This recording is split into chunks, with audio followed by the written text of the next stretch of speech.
நந்தி அழுத இரவு உங்களுக்கு தெரியுமா?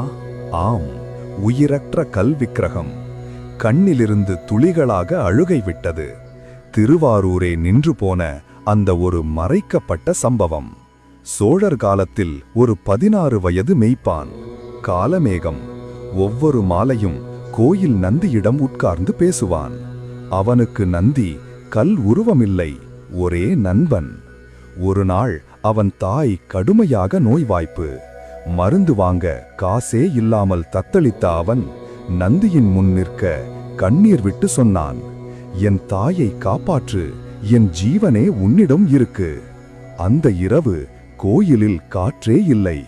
ஆனால் திடீரென நந்தியின் கண்ணில் ஒரு துளி நீர். அர்ச்சகர் அதிர்ச்சி.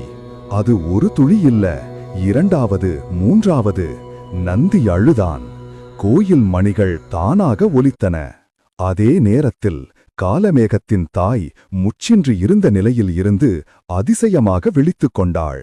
நெற்றியில் வெள்ளை சாமம், உடல் முழுவதும் தெய்வீக குளிர்ச்சி.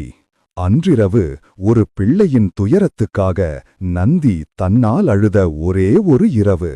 இதுதான் திருவாரூரின் ரகசியமான நந்தி தீர்த்தம்.